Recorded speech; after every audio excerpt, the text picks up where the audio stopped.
ನಮಸ್ತೆ ಎಲ್ರಿಗೂ welcome to my mini vlog. ಇವತ್ತು ಸಿಂಪಲ್ಲಾಗಿ ಮೊಟ್ಟೆ ಬೋಂಡ ಮಾಡೋದು ಹೇಗೆ ಅಂತ ನೋಡ್ಕೊಳ್ಳೋಣ.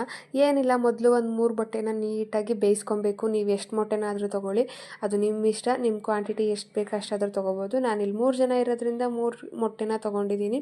ಅದನ್ನೆಲ್ಲ ನೀಟಾಗಿ ಸಿಪ್ಪೆ ತೆಗೆದು ಈ ರೀತಿ ಒಂದು ದಾರದ ಸಹಾಯದಿಂದ ನೀಟಾಗಿ ಈ ರೀತಿ ಕಟ್ ಮಾಡಿ ಇಟ್ಕೊಂಡ್ರೆ ತುಂಬ ಚೆನ್ನಾಗಿ ಶೇಪ್ ಬರುತ್ತೆ.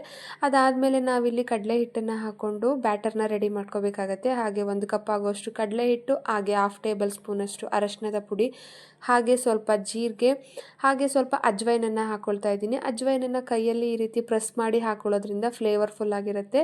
ಹಾಗಾಗಿ ಮತ್ತು 1 ಟೇಬಲ್ ಸ್ಪೂನಷ್ಟು ಖಾರದ ಪುಡಿನ ಹಾಕ್ಕೊಂಡಿದ್ದೀನಿ, ಮತ್ತು 1/2 ಕಪ್ಪಷ್ಟು ಅಕ್ಕಿ ಹಿಟ್ಟನ್ನು ಹಾಕ್ಕೊಂಡಿದ್ದೀನಿ. ಇದನ್ನೆಲ್ಲ ಹಾಕ್ಕೊಂಡು ನೀಟಾಗಿ ಉಪ್ಪನ್ನು ಹಾಕ್ಕೊಂಡು ರುಚಿ ನೋಡಿಕೊಂಡು ನೀಟಾಗಿ ಮಿಕ್ಸ್ ಮಾಡ್ಕೋಬೇಕಾಗತ್ತೆ.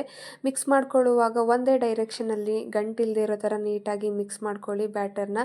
ಹಾಗೆ ಬ್ಯಾಟರ್ ತುಂಬ ತೆಳುವಾಗಿಯೂ ಇರಬಾರ್ದು, ತುಂಬ ಗಟ್ಟಿಯಾಗಿಯೂ ಇರಬಾರ್ದು, ಮೀಡಿಯಮ್ ಆಗಿ ಈ ರೀತಿ ಬ್ಯಾಟರ್ನ ರೆಡಿ ಮಾಡ್ಕೊಳ್ಳಿ.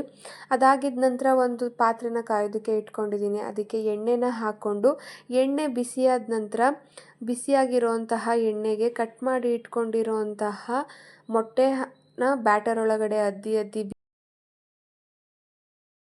ಆದಂತಹ ಮೊಟ್ಟೆ ಬೋಂಡ ರೆಡಿ ಆಗುತ್ತೆ. 2 ಸೈಡ್ ಇದನ್ನು ಬೇಯಿಸ್ಕೊಂಡ್ರೆ ಆಯಿತು. ತುಂಬ ಟೇಸ್ಟಿಯಾಗಿ ಸಿಂಪಲ್ಲಾಗಿ ನಾವು ಮನೆಯಲ್ಲೇ ಮೊಟ್ಟೆ ಬೋಂಡನ ಮಾಡ್ಕೋಬೋದು.